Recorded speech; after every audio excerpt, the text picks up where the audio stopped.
What's up, folks? On the show tonight, we are talking about Amy Poehler's directorial debut, Wine Country. I'm Jeremy Miller, joined alongside Max Capper and Michael Harness, of course. Who wants to go first on their minute review? I'll go. Okay, Mike.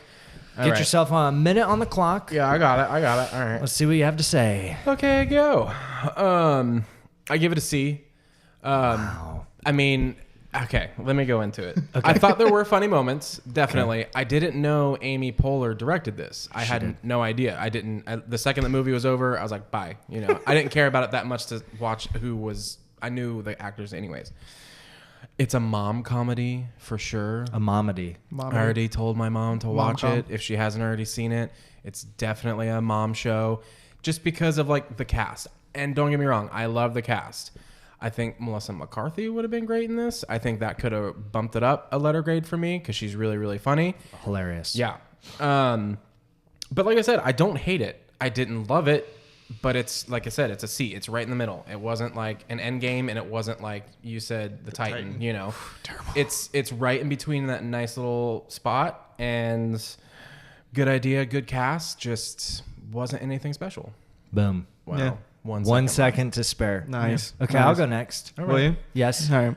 3, 2, 1, go. I give this a D-, a hard D-, and the only reason I'm not giving it an F is because, like Michael said, I do feel like there is a demographic out there that this movie would land better with, but it did not land well with me. I felt like the plot was extremely boring. It was sloppy. Every character had like one little characteristic, and that's it. Each character only had one little thing. There was only one part that I genuinely laughed at. We're going to talk about that. We definitely are. But in a comedy, it's hard to make me laugh in a comedy, okay? But I should laugh more than once, right? I love the entire cast, but I feel like they were wasted. And I felt like generally the story didn't want to be cliche, and therefore there wasn't much of a story.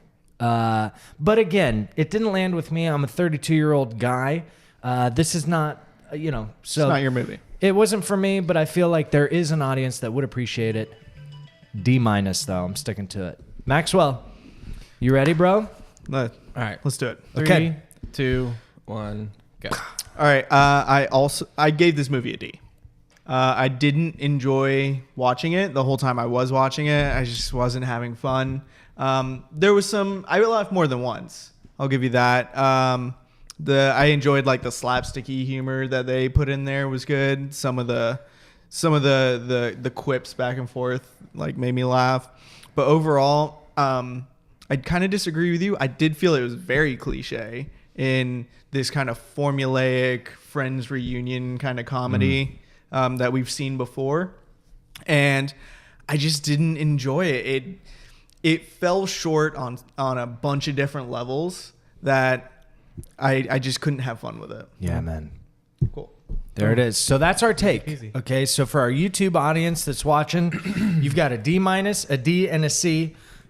There are a lot of people that I'm sure would love this movie. Yeah. I was not one of them. I couldn't wait for this shit to be over, to be honest with you guys. But that's our take. Okay, so we're going to dive into the movie and get way deeper into what we did like, what we didn't like. And you can find that on iTunes, on our podcast. I'll put a link in the description. On your way out, make sure you hit the bell and subscribe to the channel so that you get regular updates on what we're reviewing. What do we think about recommends? I mean, I'm not going to tell anybody to watch this movie. What about you guys? Michael told his mom. I mean, I told my mom, Yeah. like, it's... And I hate to sound like a kind of like a sexist, but it's definitely more of like a chick flick kind of vibe, obviously. For sure. Mm-hmm. But it specifically appeals to, I would assume, like women in their like 40s. Right. Who can relate more because they're all they're celebrating their 50th birthday. Right. So it's like, I'm not a 50-year-old woman, so Yeah. I get you, but Our sleep habits would indicate that we are. Yeah. But physically, we are not. Yeah, I threw my back out the other day. I feel you. But, no. Maxwell, you're recommending? No, dude. Okay, I can't do it. There you have it. If you are on Netflix and you decide to watch it, take it with a grain of salt, man. Yeah. I'm Jeremy Miller. Max Capper. And Michael Harness. And we'll see you guys next week.